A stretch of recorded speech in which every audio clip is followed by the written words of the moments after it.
Principal, Madame la députée de Montarville. Merci, Monsieur le Président. Bien, Monsieur le Président, la ministre de l'Éducation encourage les commissions scolaires à hausser les taxes plutôt que de couper dans les structures.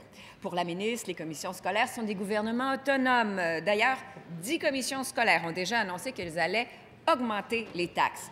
Pourtant, écoutez ça, c'est intéressant, au 30 juin 2012, 68 commissions scolaires affichaient des surplus accumulés d'1 milliard de dollars. Et sur ce milliard de dollars, il y a la présidente de la Fédération des commissions scolaires qui a reconnu dans les médias la semaine dernière qu'il y a 500 millions de dollars disponibles et que les commissions scolaires ont droit d'utiliser cet argent. La ministre ne devrait pas permettre aux commissions scolaires de taxer davantage les contribuables. Il est encore possible d'éviter aux Québécois une hausse de taxes scolaires. Alors, quand la ministre va-t-elle mettre ses culottes et cesser de sous-traiter aux commissions scolaires des augmentations de taxes? Excellent. Madame la ministre de l'Éducation. Monsieur le Président, je ne suis pas obligée de mettre mes culottes. Je suis capable de prendre des décisions avec une robe. Cela dit,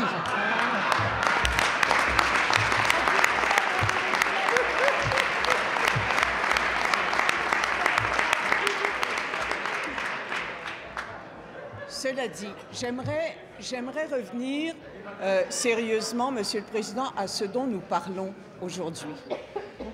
Le gouvernement a effectivement décidé, lors du dernier budget, de mettre fin à ce qu'on appelle une aide additionnelle en péréquation, qui avait une durée de vie limitée et qui existait depuis les années 2006-2007.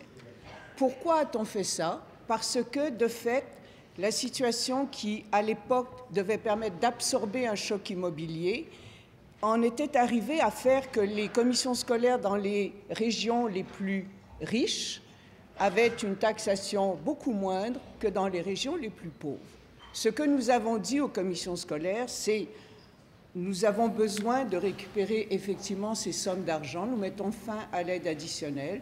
Nous reconnaissons que c'est un exercice qui demande de la rigueur. Je pourrais revenir tout à l'heure pour expliquer un peu plus avant.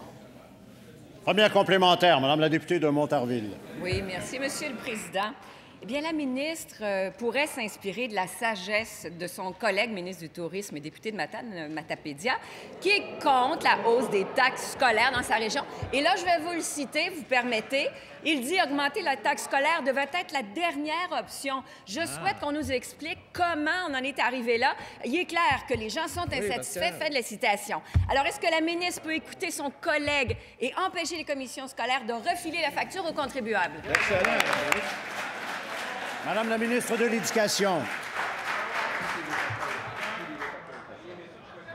Je répète, Monsieur le Président, que ce que nous allons chercher avec cette aide additionnelle est quelque chose qui était temporaire. Depuis cette annonce, parce que ça revient de façon récurrente, les commissions scolaires font de fait un exercice très rigoureux dans lequel nous les accompagnons quand elles nous le demandent. Nous sommes plusieurs députés à avoir rencontré nos commissions scolaires. Pour ma part, j'en ai rencontré dans plusieurs régions du Québec. Elles font cet exercice et elles le font de façon très responsable. Elles sont effectivement un palier de décision dans les régions et elles sont capables d'aller chercher de l'argent ou de réduire leurs dépenses. Elles le font, elles vont réussir l'exercice. Je ne suis pas inquiète de leur capacité de gouverner les ressources. Deuxième complémentaire, Madame la députée de Montarville. Monsieur le Président, je suis un peu perplexe ici. Je ne comprends pas la logique du gouvernement, si logique il y a, puisque dans le dossier des garderies, la ministre de la Famille invoque les surplus accumulés de 222 millions de dollars pour justifier ses propres coupures. Alors, ce que nous vous disons, c'est qu'il y a de l'argent dans les commissions scolaires. Il y a 1 milliard de dollars de surplus accumulés. La ministre doit en tenir compte et bloquer les hausses de taxes scolaires. Madame la ministre de l'Éducation. Le problème, Monsieur le Président, c'est que très souvent, avec la CAQ, on a des solutions simplistes. Cet argent-là, c'est de l'argent qui est accumulé par les commissions scolaires pour faire face à différentes situations et pour différents projets. Il y en a une moitié qui ne sont pas des liquidités. Il y en a une moitié qui sont, par exemple, une évaluation d'actifs, qui sont évaluation de régime de retraite, on ne peut pas y toucher. Il y a une part de cet argent-là qui, de fait, est autorisée C'est-à-dire qu'il y a une portion qui peut être autorisée pour aller chercher de l'argent. C'est ce que les gouvernements autorisent à l'occasion. C'est ce que le gouvernement actuel pourra autoriser à l'occasion, prendre une part. Mais faire fondre ce surplus, ce serait d'un simplisme catastrophique pour les